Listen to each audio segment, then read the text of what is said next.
everyone. I'm Carrie Delgott, Wescott's Chief Operating Officer, and I'm here today with Mark McCarron, our Chief Investment Officer. Great to see you, Mark. Hi, Carrie. Good to see you as well. Mark, let's kick things off today with highlights from some of the market and economic headlines. First, as we expected, the Federal Reserve raised its benchmark interest rates by 75 basis points this month, bringing the Fed funds rate from 0 to 4% in just 8 short months. Fed Chairman Powell acknowledged that the pace of rate hikes may slow going forward. However, a pause is not expected in December. Powell added that he sees more risk in prematurely pausing or easing rates versus the risk of over tightening. And the broad markets seem to react negatively to these comments, gave some of the gains back from the October rebound, but offsetting a bit, the market reacted positively to the midterm election results, as history shows that a divided government tends to be positive for business. So, Mark, with these economic indicators continuing to cause a lot of volatility, talk to us more about the market impact and everybody's favorite topic, inflation.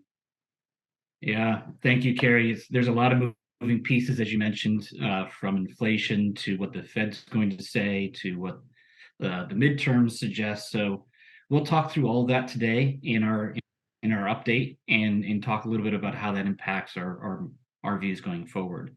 But first, let's talk a little bit about everyone's favorite topic, inflation. It's on the front page of the newspapers pretty much every week. And I think for the first time in a couple of months, really, maybe in a year, 12 months, inflation looks pretty good, or at least the story is getting better. And we have on the right-hand side of this slide a chart. The chart shows inflation in a couple of different ways, pre-pandemic and post-pandemic. So we'll just talk a little bit about this real quick, but the blue line is inflation as it relates to goods or durables. That's refrigerators and washing machines and other things that you'd buy, cars, for example. And then the CPI services in the orange is more travel and restaurants and things like that. Well, those were sort of running at pretty low levels. In fact, goods inflation was negative. It was deflation up until really the pandemic hit. And then you can see the spike that occurred in the durables sector, or the segment of inflation that's related to goods. It spiked to almost 20% increase in growth, or in price increases over a single year, which is crazy and clearly driven by those pandemic-related drivers. What we've seen is that goods inflation has come down pretty dramatically, and we expect that to continue to come down as the pandemic impacts sort of wane. That has affected the gray bar, which is both services and durables together, and you can see that all items for CPI is starting to come back down from its peak. And we're looking at this because food, energy, both oil and gas, goods, all of them are heading lower. I think that's a positive sign for markets going forward. There is some indication that services, if you look at that orange line, is still rising a bit.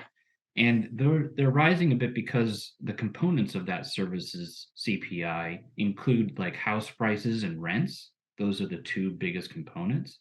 But if you think about where we are, and this ties back into the Fed's raised rates so quickly that mortgage rates has gone up. And because of that, housing markets have cooled. And we expect that those prices will, going forward, bring those services CPI number down. We're also seeing evidence that global supply chain pressures are easing. There's less ships outside of California's coastline. And the only real driver of the uncertainty continues to be the Russian-Ukraine conflict, but we're seeing some evidence, even in Europe, that gas prices, natural gas prices are coming down, even as they enter into the winter months. So there's a lot of drivers of what's going on out there, but the CPI and the inflation picture is improving. which I think is a good thing. And the markets have responded to that. So what we're showing here on the graph is a year-to-date picture inclusive of data through November 16th of this year, and a quarter-to-date picture, which is in the blue line. So the orange is year-to-date, the blue is quarter-to-date. And what we're seeing is, yes, it's been a difficult year across the board, nowhere to hide, but we are seeing some recovery quarter to date. And I think a lot has to do with that inflation number, that inflation picture, and what the Fed might do going forward. So, as the Fed chairman said, he's not likely to cut or ease, but maybe slow down the hikes a bit. And I think that was enough for the market to recover. Couple of the details here will just highlight bond markets are suffering some of their worst performance in history. They've improved a little bit going forward and today offer a very interesting yield. Equity markets have been driven lower by growth companies because they're more affected by rates and higher rates in particular. But if rates were to stop rising, I think there's room for scope for improvement. Value stocks have outperformed growth stocks this year, which is a switch from the last many years, with energy companies being the only sector in positive territory in 2022. And the non-US markets definitely facing some slowdown, some headwinds, but can offer some attractive return opportunities if conditions improve. And what we're seeing in the quarter to date so far is actually non-US markets, developed markets, being the best performers so far. So there's a lot of moving pieces, a lot of driver dynamics, but inflation primarily has been the driver of some of this market volatility. And what we're seeing so far is perhaps a little bit of recovery in the fourth quarter of this year.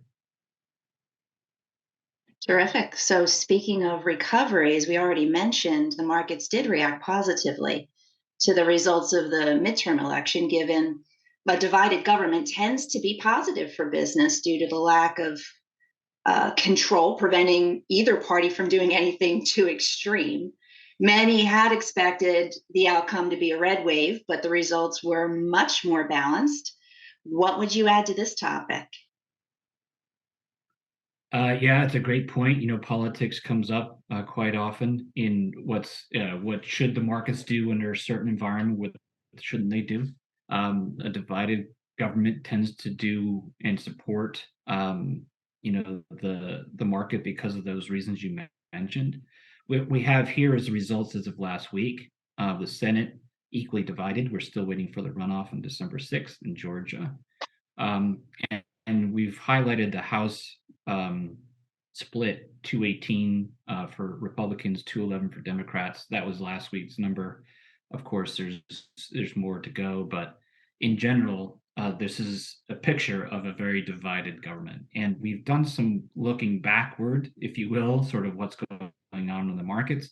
And according to data really put together by Dimensional Fund Advisors, the average annual return for the S&P 500 since 1926 is about 12.3% annualized. If you look at that same average for the 12 months following midterm elections, they tend to be higher, 19.6. So will it be the same this year? We don't know. But why is that the case?